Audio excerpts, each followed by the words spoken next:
भारत ने अमेरिका जाने वाली कौन सी सर्विस के ऊपर रोक लगा दी है और यूएस एम्बेसडर अपॉइंटमेंट के बाद जयशंकर सर ने अमेरिका को क्या मैसेज दिया है, चाइना ने भारत के सामने क्या रिक्वेस्ट की है और इजराइल के साथ भारत की कौन सी डील साइन होने वाली है। काफी सारी इंपॉर्टेंट अपडेट्स आ गई हैं जो आपको main stream television news channels के ऊपर भी देखने को नहीं मिलेंगी, इसलिए वीडियो को एंड तक देखिएगा। सबसे पहले बात करते हैं भारत और अमेरिका के बारे में, क्योंकि डोनाल्ड ट्रंप के भारत के लिए एम्बेसडर को नॉमिनेट करने के बाद भी जयशंकर सर ने काफी बोल्ड स्टेटमेंट जारी करके अमेरिका को एक तरह से वार्न कर दिया है। दरअसल पिछले कल देर शाम को यूएस प्रेसिडेंट डोनाल्ड ट्रंप ने सर्गियो गौर को भारत के अगले एम्बेसडर के लिए नॉमिनेट किया है। सर्गियो गौर अभी बस नॉमिनेट हुए हैं और यूएस कांग्रेस के अप्रूवल के बाद इनकी अपॉइंटमेंट भी पक्की हो जाएगी। अभी जो सर्गियो गौर हैं जो भारत में अमेरिका के अगले एम्बेसडर बनने जा रहे हैं, इनके बारे में बात करें तो ये सेंट्रल एशिया में उज्बेकिस्तान बॉर्न है और बचपन में यूएस में शिफ्ट हुए थे। डोनाल्ड ट्रंप के काफी करीबी माने जाते हैं और इस समय ये व्हाइट हाउस पर्सनल डायरेक्टर हैं और डोनाल्ड ट्रंप एडमिनिस्ट्रेशन में जितने भी की अपॉइंटमेंट्स हुई हैं उनमें इनका काफी क्रूशियल रोल माना गया है। सर्गियो गौर डोनाल्ड ट्रंप के साथ पार्टनरशिप में विनिंग टीम पब्लिशिंग नाम की एक पब्लिशिंग कंपनी भी चलाते हैं, यानी कि डोनाल्ड ट्रंप के साथ इनके काफी बिजनेस टाइज भी हैं। अब इनकी अपॉइंटमेंट को लेकर अभी तक भारत के किसी भी ऑफिशियल या फिर मिनिस्टर ने कोई भी स्टेटमेंट नहीं दी है और ये वीडियो रिकॉर्ड करते वक्त 4 से 5 बज गए हैं और सर्गियो गौर की नॉमिनेशन का भारत ने अभी तक वेलकम नहीं किया है, जबकि अमेरिका में इनकी अपॉइंटमेंट को लेकर सभी लोगों ने इनको वेलकम किया है और भारत के साथ रिलेशंस के लिए इस चीज को एक बहुत ही बड़ा स्टेप माना है। अब एक इंपॉर्टेंट चीज यहाँ पर नोट करने वाली ये भी है कि डोनाल्ड ट्रंप ने सर्गियो गौर को भारत का एम्बेसडर बनाने के साथ साथ साउथ एशिया और सेंट्रल एशिया के मामलों का स्पेशल एनवॉय भी अपॉइंट किया है। यानी ये जो सर्गियो गौर हैं ये सिर्फ भारत के एम्बेसडर नहीं है, बल्कि ये भारत के साथ साथ पाकिस्तान, बांग्लादेश, श्रीलंका, अफगानिस्तान, उज्बेकिस्तान, तजिकिस्तान यानी कि सेंट्रल एशिया से लेकर साउथ एशिया सब जगह घूमते फिरते रहेंगे और सभी मैटर्स को देखने के बाद डोनाल्ड ट्रंप को एडवाइस करेंगे। एंड ये चीज आगे चलकर भारत के पक्ष में काम करती है या फिर भारत के खिलाफ चाहती है, ये तो खैर आगे चलकर ही पता चलेगा। लेकिन इस बीच जयशंकर सर ने आज अमेरिका के ऊपर कुछ बोल्ड स्टेटमेंट्स दी हैं जो मीडिया में हेडलाइंस बन गई हैं। दरअसल द इकोनॉमिक टाइम्स ने आज दिल्ली में वर्ल्ड लीडर्स फोरम 2025 नाम का एक इवेंट ऑर्गेनाइज किया था, जिसमें विदेश मंत्री जयशंकर सर को इन्वाइट किया गया था। यहाँ पर जयशंकर सर ने अमेरिका के ऊपर काफी सारी स्टेटमेंट्स दी हैं। जयशंकर सर ने रशियन ऑयल परचेज करने के ऊपर अमेरिका के टैरिफ के ऊपर कहा कि भारत रशियन ऑयल खरीद रहा है जिसके कारण ऑयल प्राइसेस स्टेबल है। ये हमारे नेशनल इंटरेस्ट में भी है, लेकिन ये इसके साथ साथ ग्लोबल इंटरेस्ट में भी है। अगर आपको रशिया के ऑयल या फिर उनसे बनने वाले रिफाइंड प्रोडक्ट से कोई प्रॉब्लम है तो आप उसको मत खरीदो, लेकिन यूरोप खुद खरीद रहा है, अमेरिका खुद खरीद रहा है। अगर आपको पसंद नहीं है तो आप हमसे भी मत खरीदो। मुझे याद है कि साल 2022 में इंटरनेशनल लेवल के ऊपर काफी नर्वसनेस थी, क्योंकि ऑयल प्राइसेस उस समय काफी ऊपर चले गए थे और भारत ने ऑयल की कीमतों को स्टेबल करने में मदद की है। इसके आगे जयशंकर सर कहते हैं कि चाइना तो सबसे बड़ा बायर है, लेकिन जो आर्गुमेंट भारत के ऊपर टैरिफ्स के लिए दिए जा रहे हैं वो चाइना के लिए लागू बिल्कुल नहीं किए जा रहे हैं। सभी देश अपने अपने खुद के नेशनल इंटरेस्ट को देखते हैं और भारत भी वही करेगा। जयशंकर सर ने आगे भारत और अमेरिका के रिलेशंस के ऊपर कहा कि बात यह है कि हम दोनों बहुत ही बड़े देश हैं और कनेक्शंस पूरी तरह से कट नहीं हुए हैं। अभी भी दोनों देश आपस में बात कर रहे हैं, कांटेक्ट में हैं और देखते हैं कि आगे क्या निकलता है। लेकिन बॉटम लाइन ये है कि भारत की कुछ रेड लाइंस है जिसको हम बिल्कुल भी क्रॉस नहीं कर सकते हैं, और वो रेड लाइंस है हमारे किसान और कुछ हद तक छोटे प्रोड्यूसर्स के इंटरेस्ट, जिनके खिलाफ हम कभी नहीं जाएंगे। और ये दो चीजें हैं जिनके साथ हम कॉम्प्रोमाइज करना बिल्कुल भी इम्पॉसिबल है। अमेरिका और पाकिस्तान के करीब आने के ऊपर भी जयशंकर सर ने काफी इंटरेस्टिंग जवाब दिया है। जयशंकर सर ने कहा कि पाकिस्तान और अमेरिका की एक पुरानी हिस्ट्री है और वो ये है कि दोनों देश अपनी उसी पुरानी हिस्ट्री को इग्नोर करते रहते हैं। यानी पाकिस्तान और अमेरिका ने एक दूसरे के साथ हिस्ट्री में क्या क्या किया है इसको दोनों देश कुछ समय के बाद भूल जाते हैं। जयशंकर सर ने कहा कि भारत जैसे देश के लिए मुश्किल तब होती है जब कंट्रीज सिर्फ कन्वीनियंस की पॉलिटिक्स करने लगती हैं। कभी ये सिर्फ टैक्टिक्स के लिए किया जाता है या तो कभी अपने खुद का फायदा निकालने के लिए। लेकिन भारत में आज की डेट में ये क्लियर नेशनल कंसेंसस है कि हम अपने पाकिस्तान के साथ बायलैटरल मसलों में किसी भी मीडिएशन को एक्सेप्ट नहीं करेंगे। ये कहना है भारत के विदेश मंत्री का। इसके अलावा एक और इम्पोर्टेंट न्यूज ये भी निकल कर आ रही है कि भारत ने टेम्परेरी समय के लिए अमेरिका जाने वाली सभी पोस्टल सर्विसेज को बंद करने की घोषणा की है। 25 अगस्त के बाद अमेरिका जाने वाली पोस्टल सर्विसेज को सस्पेंड करने की घोषणा हुई है, यानी कि 25 अगस्त के बाद आप बाय पोस्ट अमेरिका में कोई भी सामान नहीं भेज पाएंगे। दरअसल अमेरिका में $800 की कीमत से कम के आइटम्स को लो वैल्यू गुड्स की कैटेगरी में डाला जाता था और $800 यानी कि 70,000 रुपए की कीमत से कम वाली आइटम्स के ऊपर कस्टम ड्यूटी चार्ज नहीं होती थी। लेकिन डोनाल्ड ट्रंप एडमिनिस्ट्रेशन ने एक नया रूल लागू कर दिया है, जिसके तहत 29 अगस्त के बाद अमेरिका में एंटर होने वाली सभी आइटम्स के ऊपर कस्टम ड्यूटी पे करनी होगी, बस अप टू $100 के गिफ्ट को छोड़कर। यानी कि जो $100 से ऊपर के गिफ्ट होंगे उनके ऊपर भी कस्टम ड्यूटी लगेगी।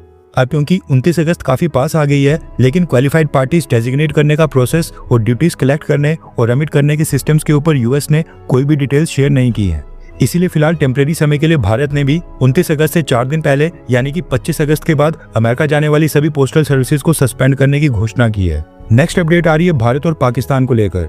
पाकिस्तान का विदेश मंत्री इशाक डार आज बांग्लादेश की विजिट के ऊपर आया है, लेकिन बांग्लादेश आने से पहले पाकिस्तान में इशाक डार ने अनाउंस किया है कि पाकिस्तान भारत के साथ टेबल के ऊपर बैठकर सभी मुद्दों के ऊपर चर्चा करने के लिए रेडी है, इंक्लूडिंग कश्मीर का मुद्दा। इशाक डार ने कहा है कि हम उसके ऊपर भी बात करने के लिए रेडी हैं और भारत को डायलॉग के लिए वेलकम करते हैं। किसी न्यूट्रल लोकेशन यानी किसी तीसरी कंट्री में भी भारत के साथ मीटिंग करने के लिए हम रेडी हैं। ये कहना है पाकिस्तान के विदेश मंत्री इशाक डार का, जो पाकिस्तान का डिप्टी प्राइम मिनिस्टर भी है। नेक्स्ट अपडेट आ रही है भारत और इजराइल को लेकर। रिसेंटली जो ऑपरेशन सिंदूर हुआ था, उसमें भारत ने जो आतंकी ठिकानों और पाकिस्तान की सेना के मिलिट्री और एयर बेसिस के ऊपर एयर स्ट्राइक्स की थी, उसमें हमने रैम्पेज मिसाइल्स का भी इस्तेमाल किया था और ये रैम्पेज मिसाइल्स हमने इजराइल से परचेज की हैं। इनको इंडियन एयरफोर्स के सुखोई Su-30 MKI, MiG-29 और जैगवार फाइटर जेट्स के ऊपर इंटीग्रेट किया हुआ है। न्यूज निकल कर आ रही है कि ऑपरेशन सिंदूर में रैम्पेज मिसाइल्स ने भी पाकिस्तान के मिलिट्री बेसिस और हेडक्वार्टर्स के रडार्स और एयर डिफेंस सिस्टम को पेनिट्रेट करते हुए पिन पॉइंट एक्यूरेसी के साथ अपने सभी टारगेट्स सक्सेसफुली हिट किए थे और इनकी परफॉर्मेंस से इंडियन एयरफोर्स काफी इंप्रेस्ड है। इसलिए अब इजराइल को एक बहुत ही बड़ी संख्या में रैम्पेज मिसाइल्स के फ्रेश ऑर्डर प्लेस करने का फैसला किया गया है, वो भी फास्ट ट्रैक मोड के अंडर। मिसाइल्स का नंबर या फिर ऑर्डर की वैल्यू अभी तक नहीं बताई गई है, लेकिन आपकी जानकारी के लिए बता दूं कि भारत ने साल 2020-21 में गलवान घाटी की घटना के बाद फास्ट ट्रैक मोड से इमरजेंसी प्रोक्योरमेंट के तहत इजराइल से रैम्पेज मिसाइल्स परचेज की थी, लेकिन इनका इस्तेमाल चाइना नहीं बल्कि पाकिस्तान के खिलाफ किया गया। नेक्स्ट अपडेट आ रही है भारत और चाइना को लेकर। दरअसल 31 अगस्त को चाइना में एससीओ समिट होने वाला है और उसके लिए चाइना ने 8-10 नहीं बल्कि 20 से भी ज्यादा वर्ल्ड लीडर्स को इन्वाइट किया है और न्यूज निकल कर आ रही है कि इनमें से कई सारों ने तो साइडलाइंस के ऊपर प्रधानमंत्री मोदी के साथ मीटिंग की रिक्वेस्ट भी की है। न्यूज निकल कर आ रही है कि एससीओ के 10 सदस्य देशों के प्रेसिडेंट और प्राइम मिनिस्टर्स तो प्रेसिडेंट होंगे ही, और ये 10 देश हैं China, India, Iran, Kazakhstan, Kyrgyzstan, Pakistan, Russia, Tajikistan, Uzbekistan और बेलारूस। लेकिन इन 10 के साथ साथ 13 और देश हैं जिनको चाइना ने इन्वाइट किया है। सबसे पहले Armenia, Azerbaijan, Mongolia, Cambodia, Turkey, Maldives, Nepal, Myanmar, Egypt, Turkmenistan, Indonesia, Laos, Malaysia और वियतनाम। इन 13 देशों के प्राइम मिनिस्टर्स और प्रेसिडेंट्स को भी इनवाइट किया गया है। भारत के 3 पड़ोसी देशों को भी इनवाइट आया है, म्यांमार, नेपाल और मालदीव्स। ये तीनों देश एससीओ के मेंबर्स नहीं है, लेकिन फिर भी इनको इनवाइट किया गया है। वहीं पर श्रीलंका और बांग्लादेश को इन्विटेशन नहीं आया है। पाकिस्तान के 2 कट्टर सपोर्टर टर्किश प्रेसिडेंट अर्दोगान और अजरबैजान के प्रेसिडेंट इल्हाम अलीयेव, ये दोनों भी एससीओ समिट के लिए चाइना में प्रेजेंट होंगे। वैसे अभी तक तो ये कंफर्म नहीं हुआ है, लेकिन आपको क्या लगता है कि क्या भारत, चाइना और रशिया तीनों देशों को मिलकर रिक फॉर्मेट की मीटिंग करनी चाहिए? क्या प्रधानमंत्री मोदी, व्लादिमीर पुतिन और शी जिनपिंग इन तीनों को मिलकर एक साथ स्टेज को शेयर करना चाहिए? हाँ या फिर ना, नीचे कमेंट करके अपनी राय जरूर बताएं। नेक्स्ट अपडेट आ रही है भारत एंड अमेरिका को लेकर। दरअसल न्यूज निकल कर आ रही है कि भारत के अमेरिका में एम्बेसडर विनय मोहन क्वात्रा सर, इन्होंने अगेन 2-3 यूएस सीनेटर्स और लॉ मेकर्स के साथ मीटिंग की है और रिसेंट डेवलपमेंट्स के ऊपर भारत का पक्ष रखा है। पिछले 8-10 दिनों के अंदर विनय सर ने एटलीस्ट 8 से 10 यूएस कांग्रेसमैन और यूएस लॉ मेकर्स के साथ पर्सनली मीटिंग करके उनको भारत का पक्ष बताया है। नेक्स्ट अपडेट आ रही है अमेरिका के ड्राइविंग लाइसेंस कैंसिल करने के फैसले के ऊपर। रिसेंटली जो भारत के हरजिंदर सिंह का फ्लोरिडा में एक्सीडेंट वाला केस सामने आया था, उसके कारण अब हरजिंदर सिंह के भाई हरनीत सिंह को भी यूएस पुलिस ने अरेस्ट कर लिया है। हरजिंदर सिंह की उम्र 28 साल की थी, उसके भाई की उम्र 25 साल की है और वो भी अपने भाई की तरह इलीगल तरीके से अमेरिका में एंटर हुआ था। अब इस एक्सीडेंट के बाद डोनाल्ड ट्रंप एडमिनिस्ट्रेशन ने अमेरिका में सभी फॉरेन नेशनल्स को commercial trucking driving licence issue करने के ऊपर रोक लगा दी है। अब अमेरिका के अंदर केवल अमेरिका के सिटीजन्स को ही commercial truck driving licence issue किया जाएगा। इसी फैसले से नाराज होकर पंजाब कांग्रेस के एमएलए परगत सिंह और कई सारे पंजाब गवर्नमेंट के मिनिस्टर्स ने अमेरिका के इस फैसले का विरोध किया है और प्रधानमंत्री मोदी से कहा है कि भारत सरकार डिप्लोमेटिक चैनल्स के जरिए अमेरिका को कहे कि ये कमर्शियल ट्रक ड्राइविंग लाइसेंस रोकने के रूल को वापस ले लिया जाए। हमारे पंजाब के कई नौजवान लोगों की रोजी रोटी इससे प्रभावित होगी, इसलिए मोदी सरकार इसमें इंटरवीन करे, दखल दे और अमेरिका को ये फैसला बदलने के ऊपर मजबूर करे। ये कहना है पंजाब के कुछ लीडर्स का, यानी ये चाहते हैं कि पंजाब के लोग अमेरिका जाकर वहां पर बस ड्राइविंग ही करें। नेक्स्ट अपडेट आ रही है फुटबॉल लवर्स के लिए। आज केरला के स्पोर्ट्स मिनिस्टर वी अब्दुल रहमान ने अनाउंस किया है कि अर्जेंटीना की फुटबॉल टीम और स्टार फुटबॉलर लायनल मेसी इस साल के नवंबर महीने में एक फ्रेंडली मैच खेलने के लिए केरला आएंगे। वैसे आपको मेसी ज्यादा पसंद है या फिर रोनाल्डो? नीचे कमेंट करके बताएं। नेक्स्ट अपडेट आ रही है बांग्लादेश से, और अब बांग्लादेश के अंदर भी पाकिस्तान वाले रूल लागू होने लगे हैं। दरअसल बांग्लादेश की इंटरिम गवर्नमेंट ने former prime minister Sheikh Hasina को एक कॉन्विक्टेड क्रिमिनल बताते हुए शेख हसीना की स्पीच, ऑडियो और वीडियोस को बांग्लादेश के टीवी, न्यूज़ और ऑनलाइन आउटलेट्स के ऊपर ब्रॉडकास्ट और प्रमोट करने के ऊपर रोक लगाने का फैसला किया है और कहा है कि जो भी ऐसा करेगा उसके ऊपर साल 2009 के एंटी टेररिज्म एक्ट की वायलेशन का केस लगाया जाएगा। इंटरिम गवर्नमेंट ने कहा है कि वो ये वार्निंग दे रहे हैं कि जो भी ऐसे क्रिमिनल प्रोपेगेंडा में शामिल होगा और अगर फ्यूचर में किसी ने भी शेख हसीना की स्टेटमेंट्स पब्लिश की, उनकी वीडियोस चलाई, तो उनके खिलाफ तुरंत लीगल एक्शन लिया जाएगा।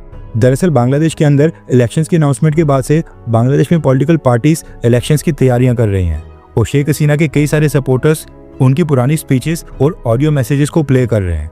मीडिया और न्यूज़ चैनल्स में भी शेख हसीना की स्पीचेस काफ़ी चल रही हैं। इसलिए बांग्लादेश की इंटरिम गवर्नमेंट और प्रोफेसर मोहम्मद यूनुस ने इस तरह का फैसला निकाला है। हर 24 घंटे के अंदर जियोपॉलिटिक्स में बड़े फेरबदलाव और उलटफेर हो रहे हैं और भारत के लिए नए चैलेंजेस आ रहे हैं। कोई देश अपने फैसले से पलट रहा है तो कोई देश ब्लैकमेलिंग के ऊपर उतर आया है। सभी देश एक दूसरे को नीचे लगाने की कोशिश कर रहे हैं। इन सब के बीच हमारा भारत किसी भी देश से पीछे न रह जाए, इसके लिए मोदी सरकार लगातार कोशिशें कर रही है। एंड भारत की foreign policy, defence news, economy और ग्लोबल अफेयर्स का सही एनालिसिस हमारे चैनल इंडियन अफेयर्स का मिशन है और ये मिशन आपके सपोर्ट के बिना अधूरा है। इंडियन अफेयर्स हिंदी के ऊपर हम सभी फैक्ट्स और डेटा बिल्कुल सरल भाषा में एनालाइज करते हैं, बिना किसी एजेंडा के।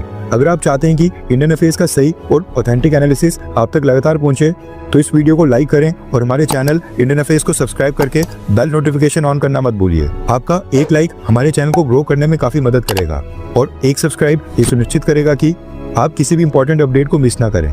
अगर आपने हमारे चैनल को पहले से सब्सक्राइब किया है तो दिल से धन्यवाद। जय हिंद, वंदे मातरम।